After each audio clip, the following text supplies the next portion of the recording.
Hi, I'm Gareth Green, and in this video we're going to be thinking about 4 standard approaches to counterpoint, which I'm hoping will be helpful for those who are wanting to analyze music and to analyze counterpoint, and for those who are trying to write it. Many people who are writing find it's much easier to think in terms of melody and chords, so they end up with a sort of vertical construction to the music, but when they're trying to think in a more linear way, they find that more complicated. Totally understandably, because one thing that happens when we write contrapuntally in this more linear way is it's very tempting to write a line and then write another line, then maybe write another line and be really pleased with what you've constructed. But then when you kind of play it, it sounds rubbish because things don't fit together harmonically. So even though the idea of writing counterpoint is that we are constructing things in a linear way, we also need to be mindful of what's happening harmonically, what's happening on the vertical. So I'll be saying a bit more about that during the course of the video. The other thing about writing counterpoint is that lots of people believe that counterpoint is really restricted to imitation. Now, imitation is a kind of fundamental of counterpoint, so that's an important thing, but it's not the only aspect of counterpoint. So what do I mean by imitation? Well, you might decide you're going to write a piece that's contrapuntal, and so you come up with an idea that goes like this. Okay, it's not the most exciting idea, is it? But never mind. How would you do that in imitation? Well, you'd have those 5 notes maybe start in one voice, and then you'd have those 5 notes copying in a voice behind it, like this.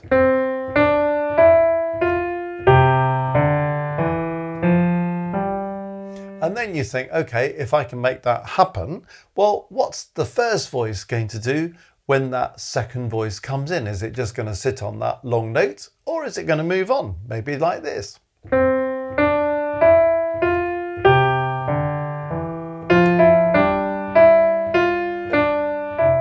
So you see how you can then begin to think, I can get a little idea that imitates in a second voice, and then the first voice can find its own way forwards, and we move on from there until we find another point of imitation, as we call it. It doesn't have to imitate at the same pitch. So the first voice could start on C in this case. The second voice could say start on G. Do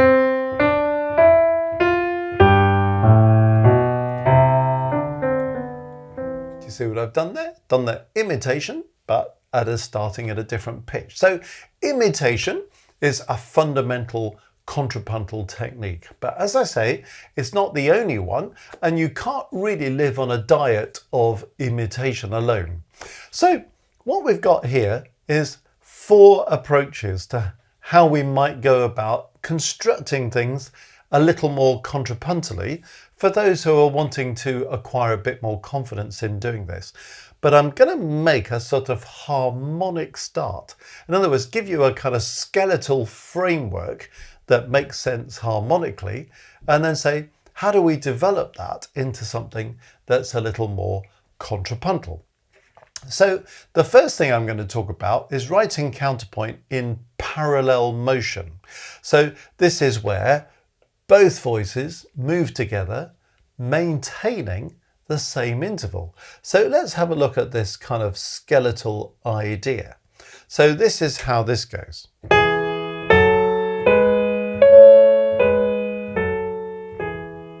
Okay, now that doesn't sound amazingly exciting on its own, but never mind. Let's see where it goes. Because all I've done here, parallel motion, both voices going up and then coming down the scale, maintaining these compound thirds or tenths. But the great thing about that is it gives you a harmonic framework that sounds fine. You can hear that sounds all right.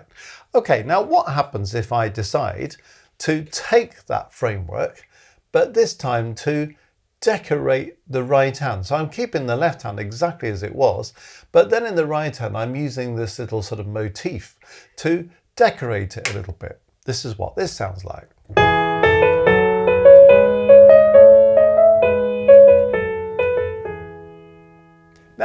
It's still sort of sounding fairly kind of sort of harmonic in many respects, but the right hand is suddenly kind of freewheeling a bit, isn't it? So you can see that this is beginning to move in a slightly more contrapuntal direction. And I think it's good to be honest about this, because this is often presented as a kind of either or scenario. You're either writing homophonically in chords, melody with chords going on, or you're writing counterpoint in this linear way. Actually, I think the truth of it is that a great deal of music is doing a bit of both much of the time.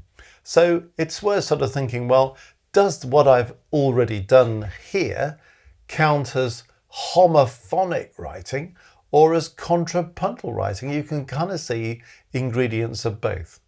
Okay, now let's see what I've done next. So let's look at these two bars, because I'm taking the same original thing, and this time, instead of leaving the left hand as it was, this time I'm leaving the right hand as it was, and I'm getting a kind of similar figuration going in the left hand, though I've purposely just reorganized it a bit just to show another way of doing it.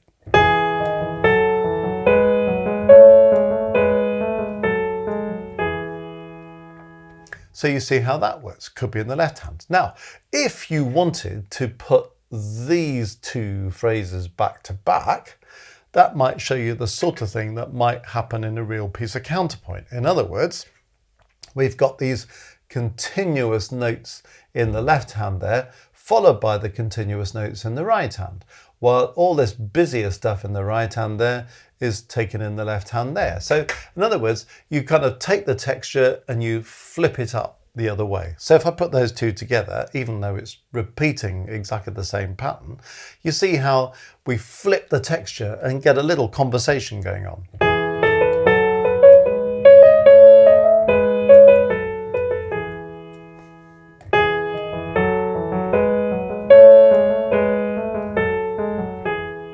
Okay, so it's still a bit basic, but it's just trying to demonstrate how that might work. Well, when we come to the last bar, the last pair of bars in the example that I'm presenting about the parallel motion stuff, I'm trying to get both hands involved in a bit more figuration simultaneously. So you can have what we've done in the last two, where one hand is busy and the other hand is more static, and then maybe it switches over. But here's an example of something where both hands are getting involved, but we're still following the original design.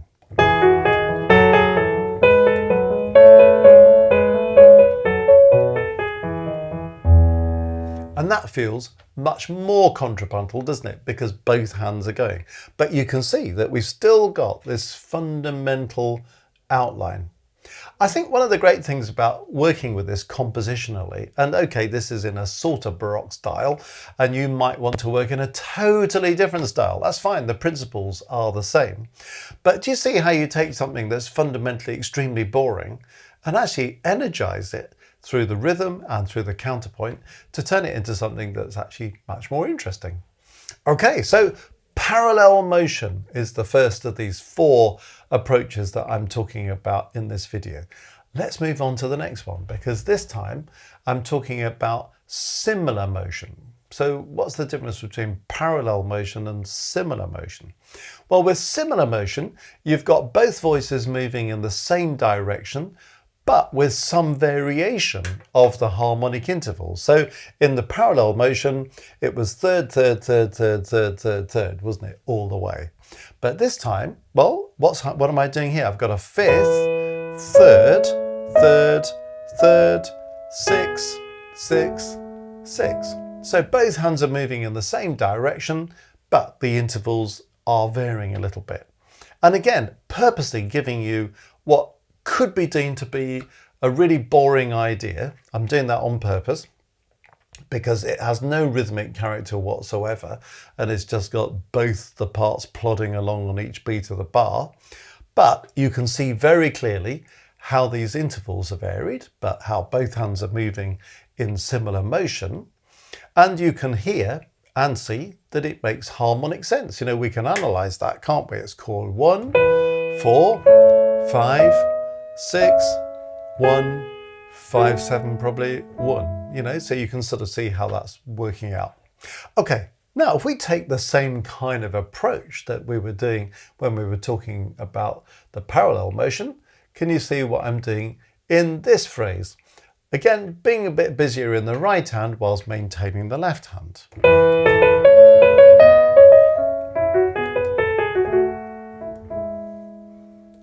Okay, well that sounds a lot better than the original, doesn't it?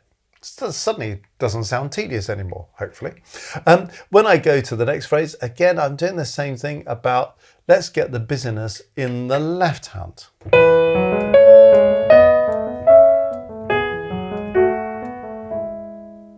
And again, of course, there's nothing to say you couldn't have this phrase followed by this phrase, or the other way around.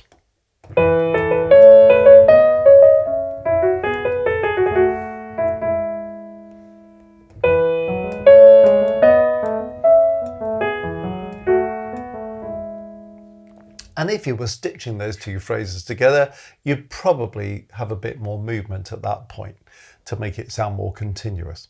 Anyway, you get the idea. And once again, when we come to the last blast on this, I'm trying to get both hands involved in the activity. So do you see what I'm doing in the left hand at the beginning? It's a very simple idea, taking the original first three notes and just dislocating them in octaves like that. But you can still see the original pattern. You know, there's the right hand original pattern going along there. Here's the left hand original pattern going along here. So nothing's changing in terms of the notes or the implied harmony. But this time we've got this.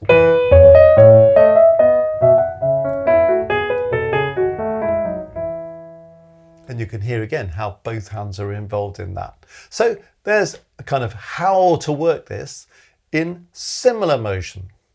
Okay, let's move on to the third approach. And the third approach we know as oblique motion. So this is where you've got one voice moving in either direction, but you've got the other voice repeating a note or sustaining the same note.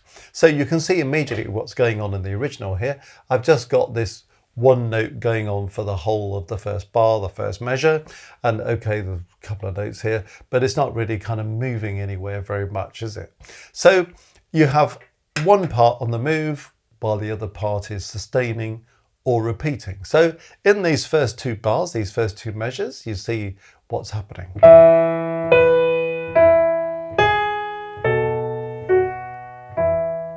And again, the harmony is very clear. It's a tonic chord called 1, 5, 7, 1. So it couldn't be more straightforward in a way, could it? But you see what's happening here with oblique motion. Now, this is something that a lot of people are fearful of. You know, how can I write counterpoint, have two or more lines kind of really in a linear construction, but one of them's just sitting still somewhere? Well, there are ways in which you can do it. Notice what I've done here. Like, instead of just holding on to this note forever, I've actually got a note happening on each beat of the bar, of the measure, but I've just dislocated an octave before coming back up again. And then in the next measure, the next bar, I've just decided to keep it as it was before. But again, I'm decorating the right hand. So we're still on the original right hand, but we're now decorating initially with a scale run, but then the motivic stuff that follows.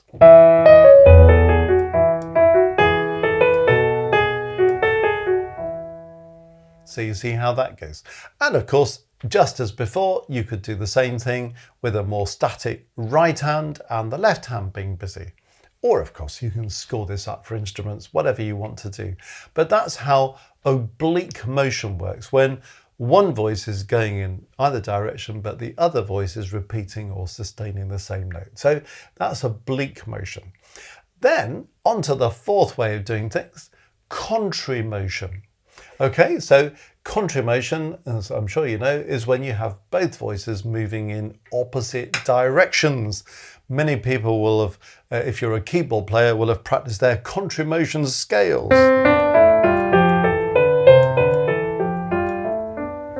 Going out and then coming in again. So you see what's going on in contrary motion here. As the right hand part is descending, the left hand part is ascending. The right hand part then ascends while the left hand part descends.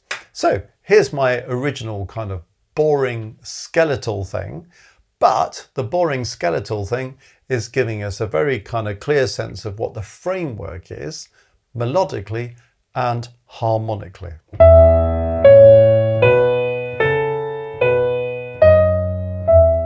So in E major again, we're going 1, 4, 5, 4, 5, 1. It's kind of what we're doing, isn't it? Okay, let's see what happens if we try the same kind of approach. So this time I'm keeping the left hand as it is, and the right hand is going to get busy with some figuration. And all we're doing with this figuration every time is thinking, how can I use inessential notes, non-chord tones, to elaborate it? Passing notes, passing tones, or auxiliary notes or neighbour tones.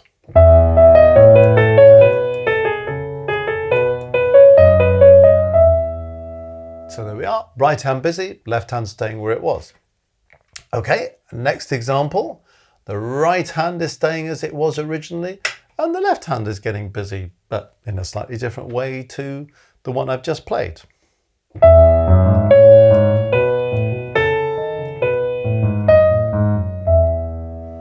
Okay, and then of course, once again, in the last pair of bars, I'm taking the original pattern and I'm getting both hands involved. And this time you can hear a sort of slight conversation, you know, the left hand has these and then the right hand, then the left hand again, right hand. You know, it's not entirely predictable, but there's a little bit of flipping around going on. So what have we got this time?